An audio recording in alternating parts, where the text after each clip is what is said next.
Hola comunidad, my name is Brenda Herrera Moreno. I use she, ella pronouns, and I'm the founder and CEO of In.Visible Paradigms. We facilitate transformative spaces for white allies and majority white organizations. And welcome to our podcast series. Let me introduce you to my co-host, Saraja. Hey folks, I am Saraja Rahim. My pronouns are she and her, and I'm the founder of Ground Sheet. We are a social and organizational accountability organization specializing in social justice and racial justice for all. Saraja and I decided to come together after connecting over a virtual training years ago. And through our conversations, we designed a reciprocal MOU, a memorandum of understanding. And reciprocal was such an important key of the process that we decided to show you a little bit of behind the scenes through the mini podcast series where we're going to be talking about a variety of topics specific to our design, to our values, to our approaches, and ensuring reciprocity. And I'm so excited to start and share this journey with you all. Is there anything you want to add to that, Saraja? Yeah, I'm stoked for us to be having this conversation and getting to share what we've been kind of collaborating on. Today, we're going to start with talking about our kind of personal and organizational values, because that really did inform the basis for us coming together to create this reciprocal memorandum of understanding. So that's where we're going to start with. First question. Today, we're going to be focused on values. Values are something that we are introduced to maybe socially in our first institutions that we're all a part of, which is families or communities. Values is something that we rehearse through actions, we make them active, and it's something that is drilled down to any organizational identity in its mission, in its vision, and in its DEI or anti-racist statements. So let's begin. How do we develop core values and how does it show up in each of our work? Small but mighty question. Do you want to take it? It is a small but mighty question. I think there's a question of our kind of personal values. How do we develop the things that we value? A lot of that obviously is informed by our society around us. And then a lot of that is driven kind of by our own intrinsic motivation and the kind of things that we feel or believe about the world intrinsically. And then I think both what society tells us, what we believe about the world, and then what our experiences about the world kind of end up being our values and how we want to live our lives and kind of show up for other people. And then hopefully those values show up as a part of our work that we're doing every day too, even though I think a lot of the work and a lot of working often asks that we don't really connect with our personal core values that is a part of whatever work we're doing. And so I know a lot of my core values come from my family, they come from my community. There are some values that I have to really deliberately like deconstruct so that I don't have them anymore. And then I have to be really deliberate about incorporating other values into my work, because it can be hard to take things that we value, those values from place to place or setting to setting. How do we form those values? How do we operationalize them? How do we make them reality? Yes. I love what you said earlier about even the values that no longer serve us or the values that we're trying to stay away from. So there are values that our society holds in high regard, especially when it comes to relationships, organizational relationships, organizations working with each other to achieve, to collaborate, or to partner.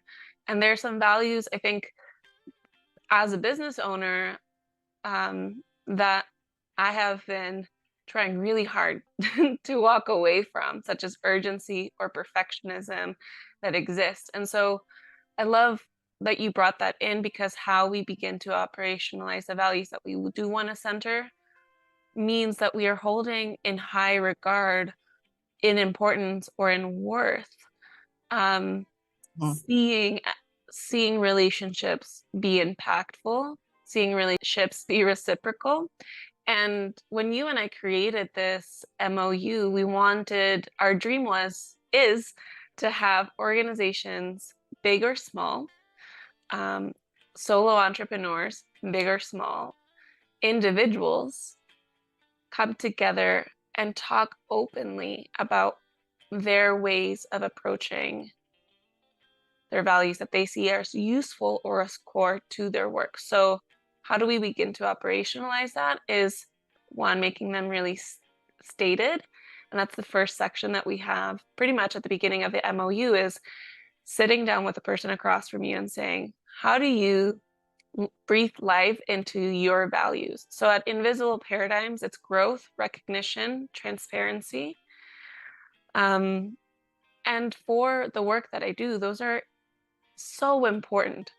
Personal growth and transformation for allies, transparency for organizations working with us to, and that can be a scary word for organizations because I think people equate transparency to vulnerability. And culturally, that's a value that is not held in high regard and is not cultivated enough. But accountability is also a really important word for us, and they go hand in hand. So, how I begin to operationalize them is asking myself a question.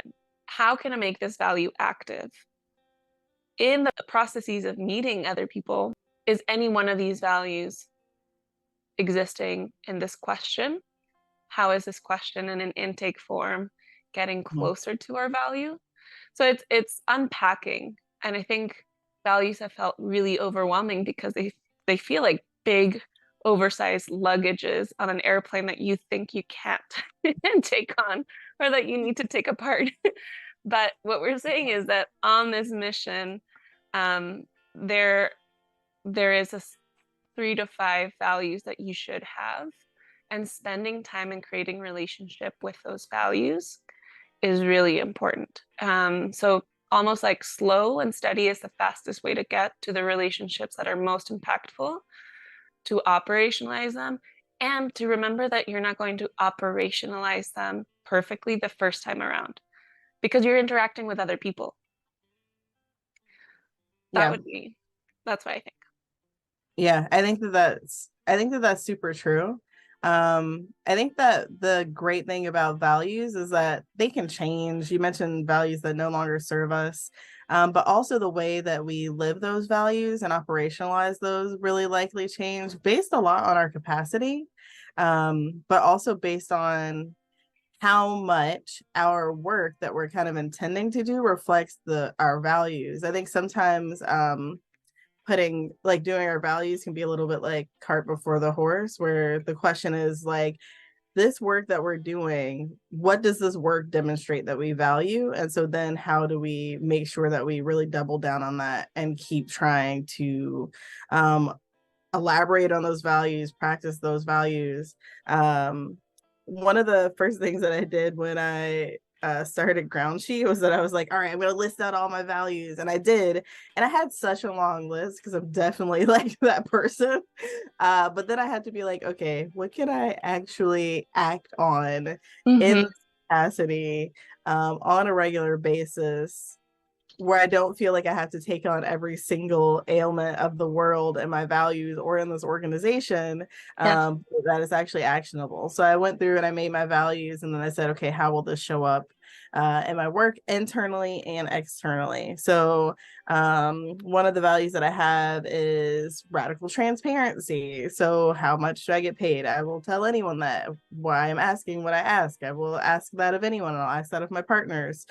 Um, Processes that establish information sharing, commitment to interpersonal confrontation. So, like being willing to confront each other is a part of radical transparency. Having that kind of upfront, like we are going to be in conflict sometimes. This is what it can look like. Establishing those practices can go a really long way, and that's a big part again of why the reciprocal MOU exists, because you can have a principle but then not you can have a value but then not be super sure how you want to action it or how you want to turn it into practice. And so The reciprocal MOU is really, I think, around like, how do we make sure that we're practicing our values with each other? And the question also is, how do we even check or see alignment between partnerships, to your point? Mhm. Mhm. To what extent or what degree? I think it's so interesting to see that across the people and colleagues that I've met in the diversity, equity, inclusion, and anti-racism, anti-oppression area. I hesitate calling it an industry, but that's a different conversation. Um, I is, know, don't sidetrack us, but it's a great conversation. but among these colleagues is a variety of values. So, how do I check or begin to see if there's alignment between a partnership? And why, I would ask you that, Saraja, and why do you think that's so important? Why did we include that into the first part of the reciprocal MOU? I think seeking alignment and commonality is really important when forming a relationship. And establishing intention is really important to forming a relationship, even if the intention is like we don't have like a clear objective, but we have these kind of lighter goals, these shared goals, the shared vision. I think it's just that kind of communication that you could easily skip, because you could assume like we have this assumed shared intention, we have this assumed shared goal, we have these assumed shared values, and then you could get like in you can get into it, you can get into a relationship with another organization, because it really is a relationship, um and find out that you're not in alignment with each other, or find out that you're maybe concentrating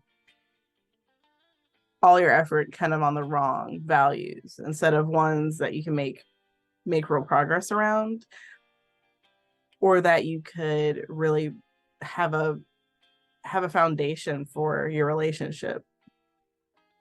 um I think that when we're thinking about aligning with partners, having some foundation for communication and sharing kind of consistently is important, and that's a part of why this reciprocal MOU has been brought into existence.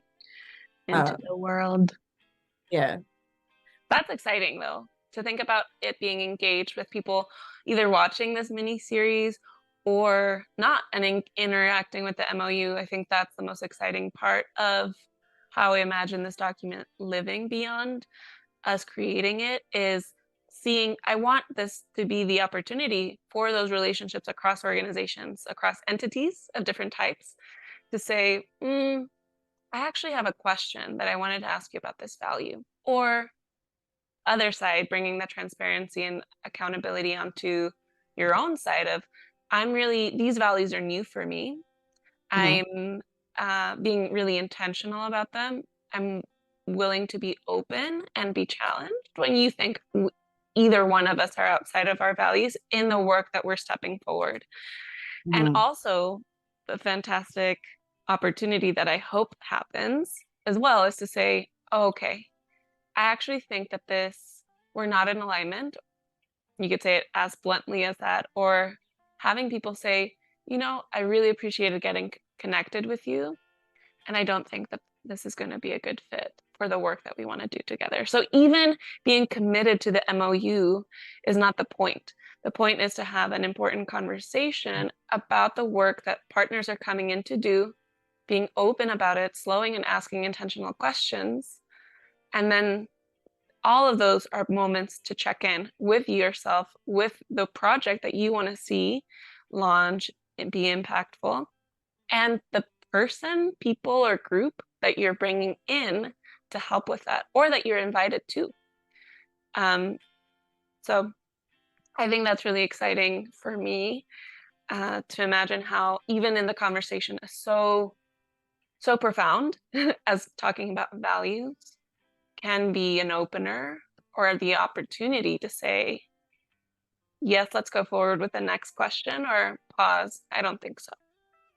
Yeah, you mentioned being really direct, um, which is, I think it'd be really hard for people. I think having these conversations can be really hard for people. When thinking about how having a process like this in place. You mentioned being really direct with people when you're saying like, I don't think our values align at this place, or maybe we're not acting within our values. How do you think the reciprocal MOU can really ease that directness that maybe needs to happen at the beginning of relationships that we might form with our partners? And then do you have any stories of like successful partnerships where you're like, hey, this helps? Yes. I think I think one strategy I would offer to people is the worksheet has one column for your values and another column for your partnering or collaborative partner's values. And at the bottom, it has one for joint values. So you might be coming in, like I have with some experiences in doing this with other people, and say, these are my values.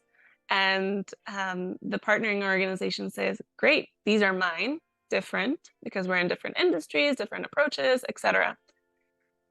But even then, you may want to put in safeguards or preventative measures for those difficult conversations to come up at the beginning.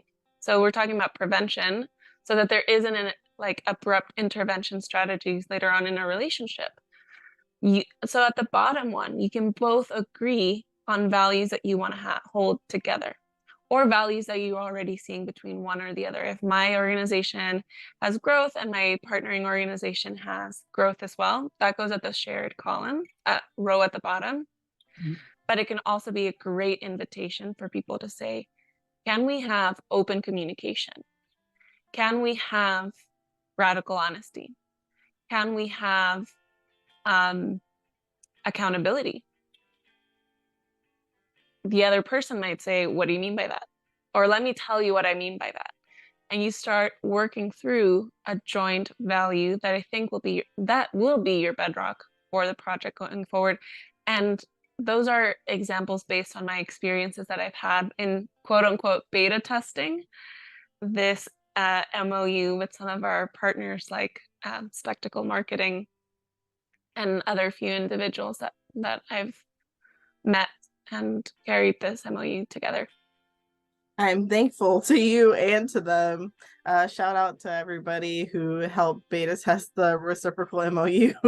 And I'm really thankful to you for being willing to kind of walk people through it and just to test it in like your initial partnerships, because I think that there's definitely a vulnerability to just clearly stating your goal and clearly stating your intentions in any relationship.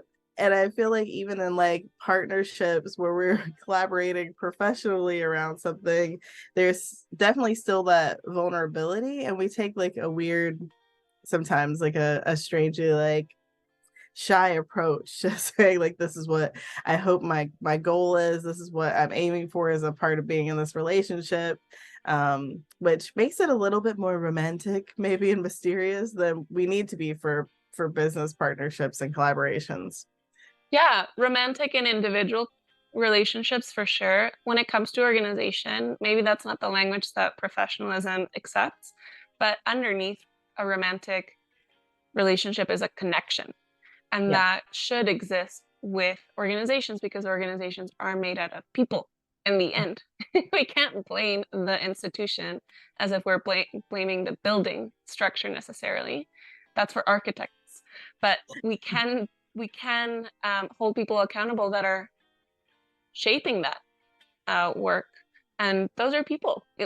People look for connections all the time. And so I really appreciate that. I think to close, I have one question for you based on our conversation that I wanted to ask Saraja. You mentioned earlier in gathering and finalizing the values of ground sheet as Mhm. making a big list and then picking the ones um, that spoke to you that are at the core of your work.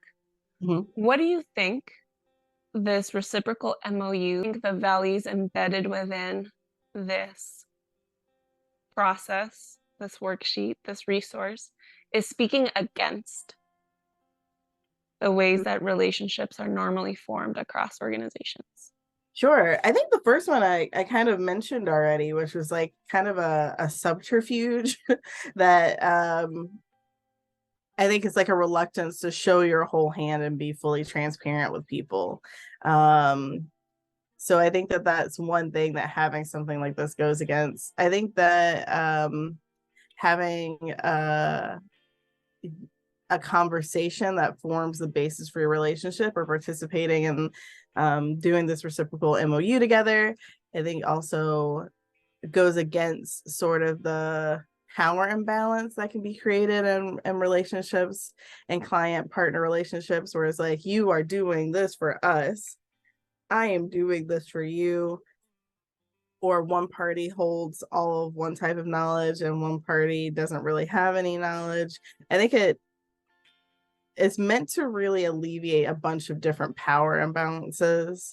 Because even subterfuge, part of that is a power imbalance. Like, I have knowledge and motive that I don't share because it helps me retain power in this relationship. So a lot of it is about sharing power through transparency, and then also through building a shared vision. So um, yeah, correcting power imbalances and being more transparent with each other, I think, are some of the biggest objectives. Um, Getting ourselves out of oppressive work mode. I don't know. What do you think about? That I couldn't have said it better myself. And I think those are so important in choosing what we are moving towards means that we have an awareness and ability to specify or outline or point toward what we're moving away from. And I really agree with your answer. I don't have anything else to add. Thank you all so much for joining our first episode, sharing a little bit of the story and the need of this project that Suraj and I saw, as well as getting to know a little bit more about how to walk through the document in the first section and getting to know our work. Stay tuned for the second episode where we're going to talk about how we go into detail in conceptualizing this project and going into power sharing and co-creation. See ya.